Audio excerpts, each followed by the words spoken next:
All right, we'll do a quick recap of the NBA Finals Game 1. The Denver Nuggets making an appearance, trying to win their first title. They had a great regular season taking on the Miami Heat, who seems to be here every few years under the leadership of Pat Riley.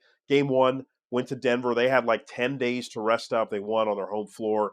Nikola Jokic might be the best player in the NBA with a triple-double. Jonathan Cho and I were on site in Boston for the Warriors and Celtics a year ago.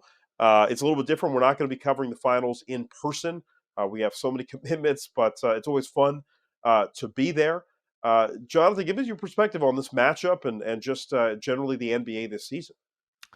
Well, I just want to say I'm disappointed my Boston Celtics choked Game 7 at the Boston Garden. And, props to the Miami Heat. They're there for a reason, pretty much on the back of Jimmy Butler and head coach Eric Spoelstra, who just, again, countered the Celtics when it actually mattered. But in Game 1, I mean, they kind of were playing from behind the entire game. And you talked about, Jokic. Man, this guy barely scored in the first half. I mean, the guy was dishing out assists to everybody, and you just started to see all these weapons. Aside from Jamal Murray, just being Jamal Murray, but so many of the other options on the Denver Nuggets. This team really looks like the team of destiny. They have home court advantage. The first time they're in the NBA Finals right now. I used to follow the Nuggets back in the day when they had Dikembe Mutombo, Mahmoud Abdul Rauf, LaFonso Ellis, Mark Macon, all these players, going all the way back to the days of Michael Adams running point for the Denver Nuggets and Fat Lever playing shooting guard when they used to play the Showtime Lakers, Dan Issel leading the Nuggets, and so on and so forth. So I really am glad to see the Denver Nuggets. They have a rich history, but they just couldn't make it. They've always been that mid-sized market team. Now that they're here on the main stage, I mean, you have arguably the best player in the league in Jokic. You have all these young stars on the team. I mean, they're loaded. Honestly, this team, I'm already looking beyond the finals. I'm just going to call it right here. They're winning. They're winning the NBA Finals. And I got to give you credit because you've already said, even before, we got to the Eastern and Western Conference Finals, you said the Nuggets were going to take it, even though you were rooting for the Warriors, and I know that. But, I think this could be a dynasty as long as they stay healthy, because I think Jokic and Murray, they're just entering their primes right now.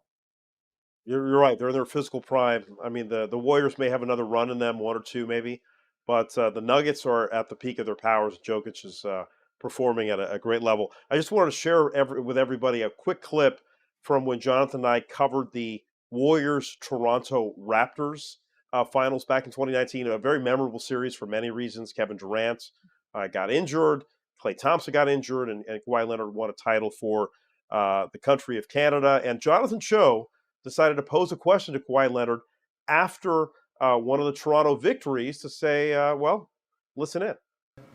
Kawhi, Jonathan Cho, Diya TV. If the Raptors win the NBA title, what do you think this will mean for Canada and the Toronto Raptors? You've already won with the San Antonio Spurs. You've seen the way it impacted that community. What do you think this will do for Canada? I'm really not sure. I guess you really have to ask somebody on the street or whatever thing. So, Jonathan, what was your reaction to Kawhi's answer to your question? Because obviously this clip has gone viral, not just in 2019, it's going viral in 2023. I know it seems like it pops up every every NBA final since that moment. Yeah, look, I asked that question because we were in Canada for the first time, and for context and background, we knew that Kawhi was basically a rental, and I knew that, and I just wanted to ask him point blank, and his response was pretty telling.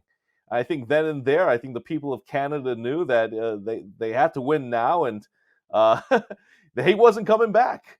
And I love Kawhi in many ways because he's always pretty much blunt, a man of a few words, but he you can tell what cards he has, and I think that's ultimately what I was the most surprised by. I mean, you were sitting right next to me. What the heck were you thinking when he uttered those words? Well, I mean, I thought we made some news there. I didn't realize that all of our friends in the business would be texting us and messaging us and be like, "Wow, we see you on Sports Center and every platform out there." But that was, I mean, it Including was all pretty the clear big that Canadian channels. Yeah, it was We were pretty clear making though all these friends Kawhi. in Canada on the streets. Remember, people were coming up to us, "Hey, we saw you in the press room." It's That is too bad true. we're That not is going to have true. that opportunity this year to do that. But look, we're always true NBA fans and sports journalists at heart, so we'll be following it from a distance. Absolutely. No, it was a great experience back then, and certainly in Boston for me as a lifelong Warriors fan to see my guys win on your home floor in Boston. So I will never forget that Jonathan show forever and ever.